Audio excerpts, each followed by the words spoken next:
The Gift of the Magi, 1885! Reminders that if you need to leave the theater during the performance, go ahead and exit the same way you entered. The flashlight right there. And silence your cell phones, please. And one more thing, no flash photography. Yes, attention over here to the maestro on the piano.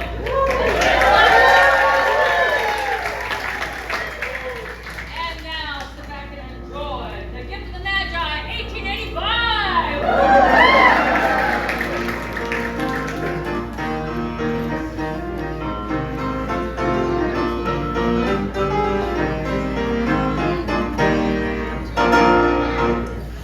Dashing through the snow in a one-horse open sleigh, all the fields we go, laughing all the way. Making spirits high, what fun it is to laugh and sing a sleighing song tonight. Oh, jingle bells, jingle bells, jingle all the way. Oh, what fun it is to ride in a one-horse open sleigh. Hey, jingle bells, jingle bells, jingle all the way.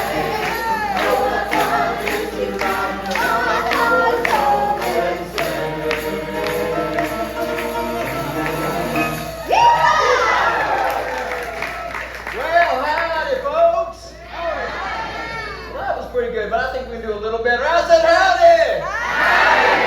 Good to see ya! And Merry Christmas. My name's Ace Parkinson, and this is my brother Jack. Nice to meet you. And that right there is our sister Deuce. Season's greetings. We're the Parkinsons, part-time cowboys, part-time storytellers, and welcome to the town of Calico.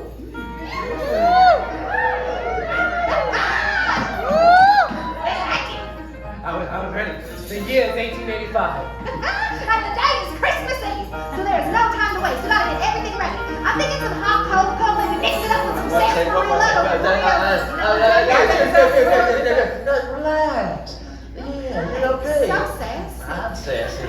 There's just enough time to tell our tale before old Kris Kringle makes his ride. Now, you folks may not know it, but Christmas as we know it almost wasn't. That's right. Not long ago, many folks were ready to let the holiday fade away, like the cattywampus.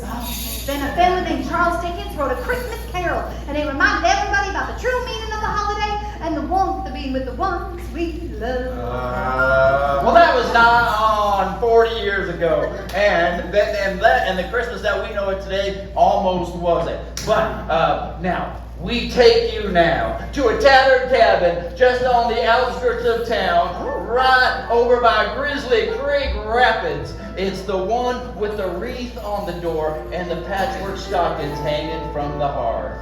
The home of Jim and Della Dillingham. You could read that on their mailbox, but as you can see, the lettering has been lost to the elements and there isn't enough money to repair it. A small extravagance purchased from the carver when Jim's paycheck was a solid $30 a week. Now that his weekly allotment has dropped to $20, it seems that the letters were contracting from Dillingham to a more modest and unassuming D. Well, it looks like Della's getting Jim ready to go to work, but they'll spend Christmas Day together, and that's what's important. Have a quick day at work. Tomorrow's going to be wonderful. Thanks, Della, dear. Love you. Love you.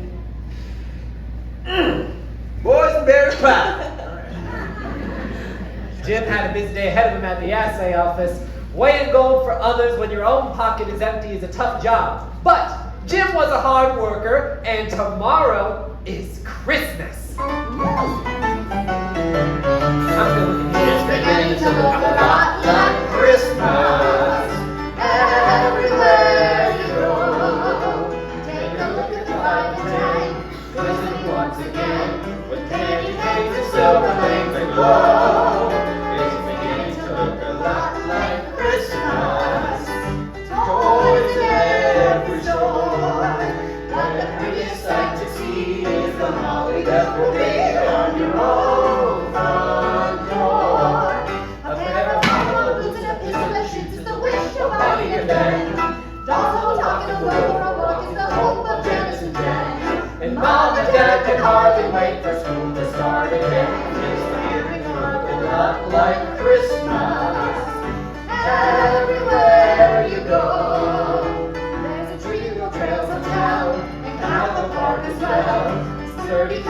doesn't mind the snow. It's beginning to look a lot like Christmas. Soon the bells will start.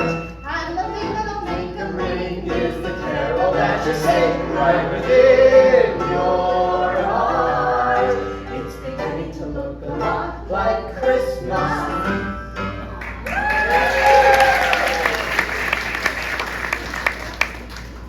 Oh, George wants to. He took my candy cane. Well, you know.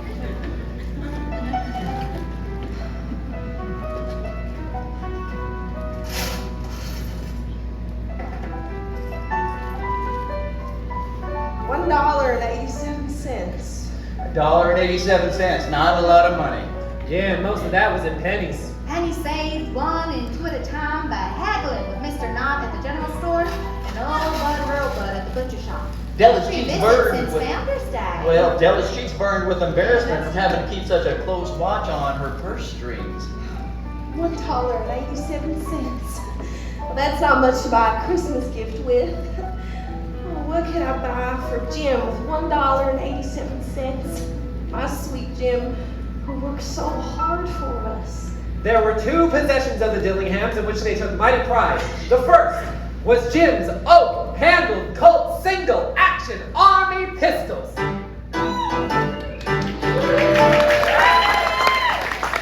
A gift from his father when he married. The other was Della's hand. Had Cameo Kate herself lived across the rapids, Della would have washed her hair in the water just to see old Kate turn green with envy. And Wyatt Earp himself would have turned and headed right back home had he seen Jim's oak-handled pistols. Such amazing specimens of Colt's ingenuity they were.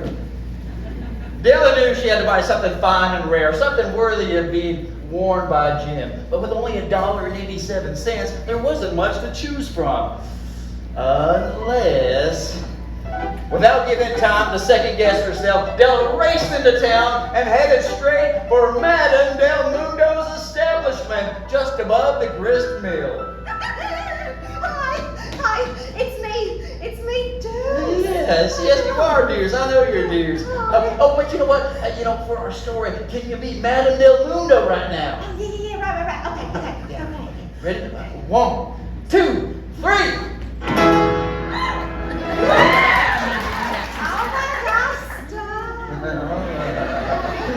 Oh, well, Della ran up the rickety steps. She ran right up those rickety steps. There she came. Okay, she collected herself. And... Madame Del Mundo, do you buy hair? I buy hair. Take off your bonnet and let's have a sight at the looks of it. That's pretty good. $20. Oh, $20. $20 for a lifetime. Jim, give it to me quick before I change my mind. Well, the next 2 hours flew by faster than a June bug in a tornado. Della went right to the blacksmith shop and the general store and didn't find anything worthy of Jim until she hit Potton Coulter's trading post.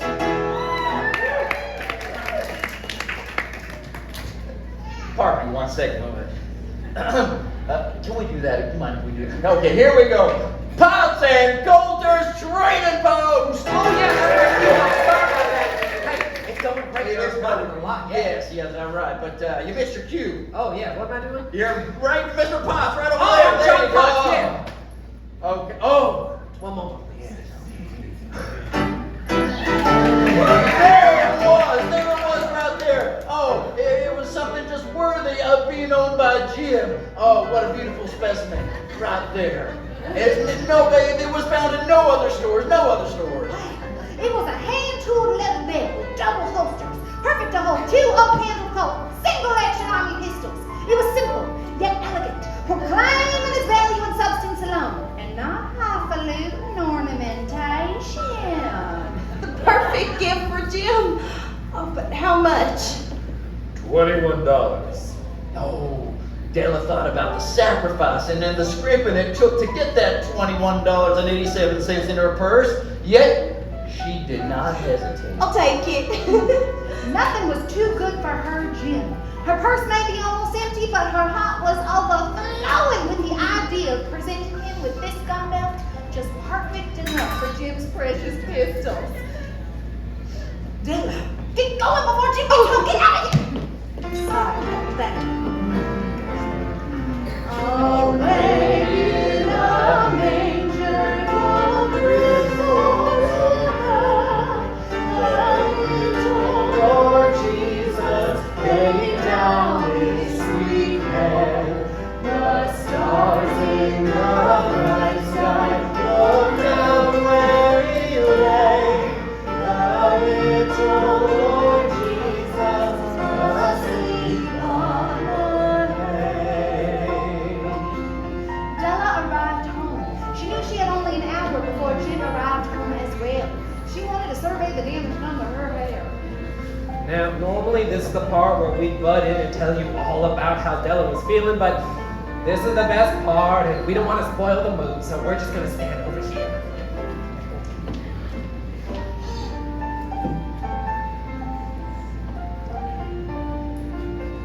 I'm almost afraid to look. Oh, if Jim doesn't kill me, he'll say I look like one of Miss Elliott's truant schoolboys. Della dear, is that you? Jim, you're home already. I have some business to attend to here. Jim, darling, don't look at me that way. Oh, I had my hair cut and sold it because I couldn't have lived through Christmas without giving you a present. It'll grow out again. You won't mind, will you? I just had to do it. You know, my hair grows awfully fast. Say Merry Christmas, Jim, and let's be happy. You don't know what a nice, beautiful, nice gift I've got for you. You cut your hair. Cut it off and sold it to Madame Del Mundo. Don't you like me just as well anyhow? I'm me without my hair, ain't I? You say your hair is gone. You needn't look for it. It's sold, I tell you, sold and gone. All for you, dear. A sacrifice made without hesitation because of my love for you, Jim. Oh, my dear Jim.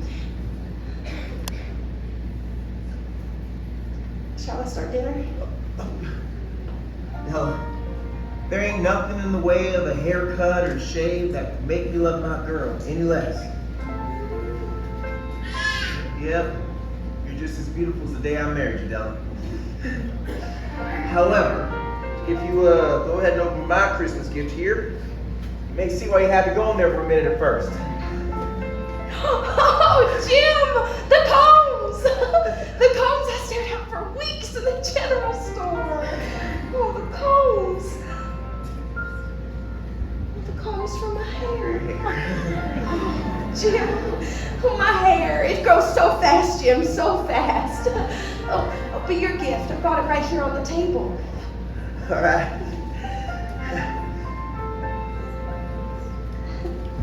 Isn't it a dandy? Now you wear your father's pistols just like he did. Go on, put it on.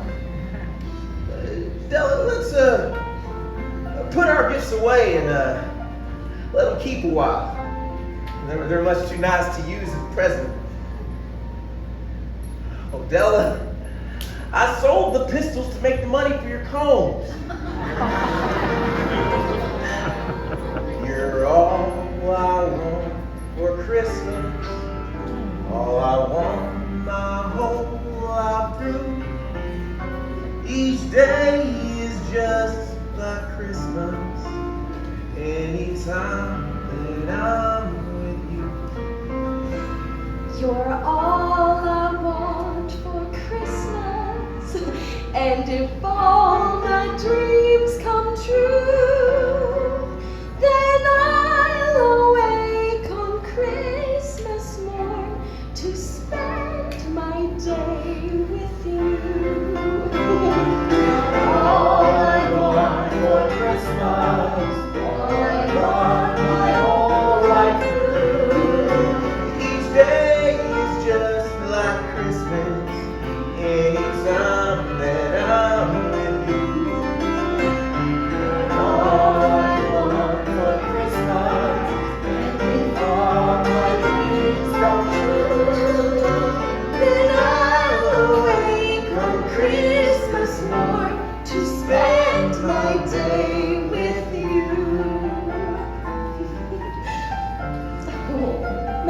Christmas, Jim. Merry Christmas, Della.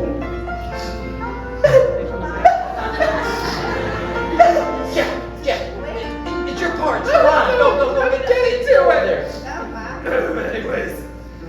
Well, with 87 cents left to their name, Jim and Della decided to splurge and have dinner out that night at the grill. The one right there on Main Street, wink, wink. Oh. No. It's so cute. They passed the windmill, Goldie's place, and the blacksmith, and they were just about to enter the grill when. Donations for the poor. Donations for the poor. Please help Calico's less fortunate this holiday season. It's only 87 cents. Your coins will help a needy orphan have a bright Christmas. Merry Christmas, you young folks. Merry Christmas. It's those who know what it's like to be poor who give the most. Donations for the poor. Donations for the poor. So, Jim and Della had dinner at home that night. But their coffee and chops tasted better than they ever had before. Giving just makes you feel good, don't it? The Magi, as you know, were wise men, wonderfully wise men, who brought gifts to the babe in the manger. They invented the art of giving Christmas presents. And being wise, their gifts were no doubt wise as well. Gold, frankincense, and myrrh, all laid at the feet of the newborn king. Here we have told our tale of two foolish children of God who sacrificed for each other the greatest treasures of their house, and in doing so unlocked a far greater gift, their love for each other. They are the wisest. They are the Magi.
Okay, guys, we just checked out the Gift of Magi at the Birdcage. Julie, we've never seen that one before. I know we haven't, and it was really good. You know, most people check out the Christmas Carol, but they don't check this out. And Julie and I and Michael, what do you think, man? I thought it was pretty good for our 15-minute show. Yeah, 15 minutes. So, you know, for 15 minutes of your life, come get a little Christmas cheer. It puts you in the mood. They sing some good songs. So come on down to the Birdcage and check it out. And a good story. And it's a good story. It is a good story. So we give it 5 trucker hats, right, guys? Yes. All right, come on down. See you guys. See ya.